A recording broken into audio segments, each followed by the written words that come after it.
gets respect mainly due to the fact that it tries to promote and protect human wisdom. No doubt, law itself is our best output of man's intelligence. At the same time, law itself is only tool to protect and preserve human wisdom through the process of intellectual property rights to preserve and promote human knowledge. Today, SDM Law College and Postgraduate Studies in Law and Karnataka Institute for Law and Parliamentary Reforms, KILPA, are making ಶಂಕರತನಯ ಬಾರುನಿ ಬೇಗದಿ ಪಂಕಜಲೋಚನ ತೋರುನಿ ದಯದಿ.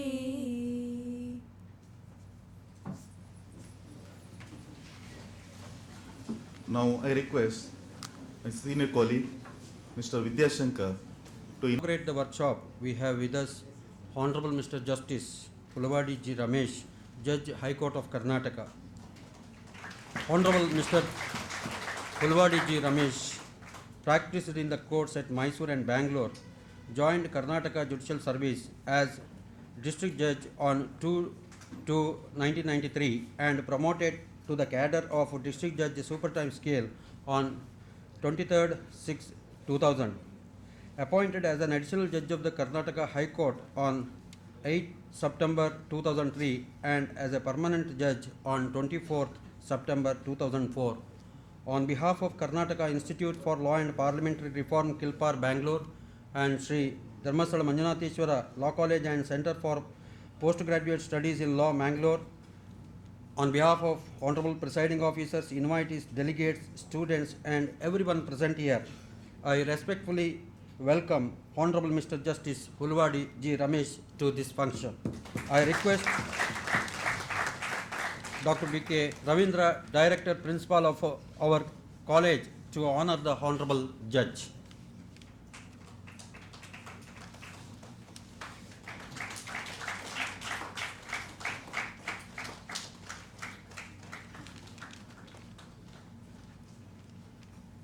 We have with us orator par excellence, educationist, distinguished physician, eminent doctor, avid writer, Dr. B.M. Hegde, MD, FRCP, FRCPE, FRCPG, FRCPI, FACC, FAMS as President of the function. Dr. B.M. Hegde needs no introduction. Introducing Dr. B.M. Hegde is like holding candle to the sun. He is a walking encyclopedia. Dr. B.M. Hegde is presently the chairman of State Health Society, Government of Bihar, India, visiting professor cardiology at the Middlesex Hospital Medical School, University of London, professor of human health, Northern Colorado University, visiting professor, Indian Institute of Advanced Studies, Shimla, a former vice chancellor of Manipal Academy of Higher Education, a deemed university. Professor Hegde regularly gives talks on All India Radio, Doordarshan, BBC London. He has received several awards. The important are Pride of India Award from Federation of Indian Associations of Northern California, Dr. B.C. Rai National Award in the category of Eminent Medical Teacher, Jagadish Chandra Bose Award in Life Sciences, Distinguished Physician of India, Great Teacher Award, Gandhi Foundation Gujarat Award. He has held several positions which include Director of PG Studies, Professor and Head of the Department of Medicine, Kasturba Medical College, Mangalore, Dean, Kasturba Medical College, Mangalore, Principal, Kasturba Medical College, Mangalore, Pro Vice Chancellor, Manipal Academy of Higher Education, a deemed university, Vice Chancellor, Manipal Academy of Higher Education, a deemed university. He has several distinctions to his credit. Continues to work as examiner for MRCP since 1988. Seems to be rare for Indians to attain that eminence. Fellow of Royal Colleges of Physicians, probably the only Indian to become the fellow of all the Royal Colleges of Physicians of the British Isles, including Ireland. Visited almost all the countries in the world as a visiting professor, examiner, distinguished doctor, and academician. Guided number of students from many universities for their doctoral thesis, including PhD. Visiting professor of cardiology in the London University since 1982. Professor of Human Health, College of Human Health Sciences, University of Northern Colorado, elected Fellow, National Academy of Medical Sciences, New Delhi, elected Fellow, New York Academy of Science. Dr. Mr. Hegde has published more than 35 books and has written 289 research papers and got it published in English periodicals published from UK, USA, Germany, India, China and Kuwait. On behalf of Kilpar and SDM Law College and Center for Postgraduate Studies in Law and everyone present here, I heartily welcome Dr. B.M. Hegde to this function. I request Dr. V.K. Ravindra, Principal and Director of our institution, to garland and present a memento to Dr. B.M. Hegde as a token of our respect and affection. We have with us Dr. B.K. Ravindra, Principal Director of our institution. Dr. B.K. Ravindra has been a guiding force in all our endeavors. I extend a warm welcome to Dr. B.K. Ravindra. On behalf of Kalpar, Bangalore and SDM Law College and PG Center in Law, I welcome Srimati Vijayalakshmi, an official of Kilpar, Bangalore, Dr. Devraj, Principal, Director, SDM, BBM and Postgraduate Studies in Management, Mangalore, the presiding officers of the various courts of Mangalore, invitees, my colleagues, student delegates, and our press and media friends, and all gathered here to make the workshop a meaningful one. Thank you, one and all.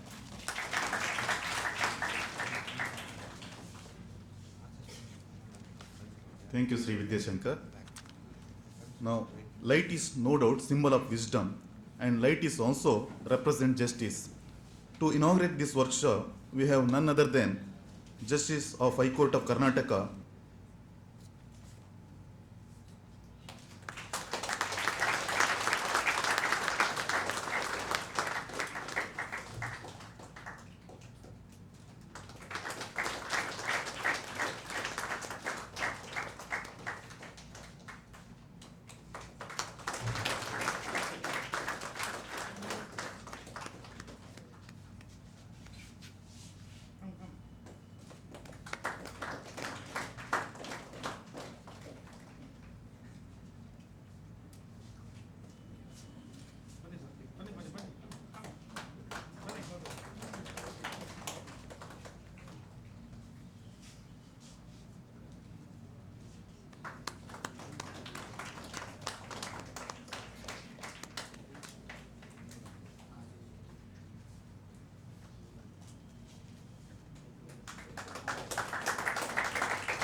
Honorable Justice of the Karnataka High Court, Justice Hulwadi Ramesh, my good friend, your director, Ravindra, judges from our chief judicial magistrate is here, and all my old friends are here, media persons, and the future leaders of India, because 97% of the MPs are lawyers. So I should respect all of you. Now, lest there should be any misconception, let me clear the air. It is not because of my busy schedule. I am just a stepney here. Last minute they wanted me, so I had to be here, and I have got some other commitment at, actually it was at 10 o'clock, but I can extend it a little. So please pardon me. Justice has been so kind to permit me to speak first. And it's also in another way good, because probably this is a subject about which I know very little. I could say I know little, not very little, nothing. But I was wondering as to how I fit into this. Madhuveli Karadi Bandaga. I do fit in a way that I probably know a lot about the ethical aspects of intellectual property rights. You all know the legal aspects of it. Actually, it all started with a justice, in fact. 1857. Up until then, people never even knew anything about the intellectual property rights. In one of the lower courts in America, he gave a judgment, I quote. He said, everyone has a right for his intellectual creations, just as he has on his physical possessions, the intangible things. And he actually wrote, just as he has right on the wheat he produces. This is where our problem started. And when the problems start, they keep on mounting because there is a big business behind it. Let me tell you this. I'll give you an example. How I wish intellectual property rights were there from the beginning of mankind. We would have nothing today. If all the scientists in the past had patented their thoughts, probably the world wouldn't have been where it is today. Let's say Einstein had patented E is equal to mc squared. It would have been good because it has been proved wrong now. But what I'm saying is, supposing Thomas Alva Edison had patented his bulb, you wouldn't have light years. Did you know that? Supposing the Bell brothers had patented their aircraft, you wouldn't be flying. So this kind of things are there. I'll tell you the flip side of it. I said ethics. Do you know why? Anything that is ethically right is perforce legally right. But anything which is legally right need not be ethically right. In fact, law, I shouldn't be saying this, true, law, except me all are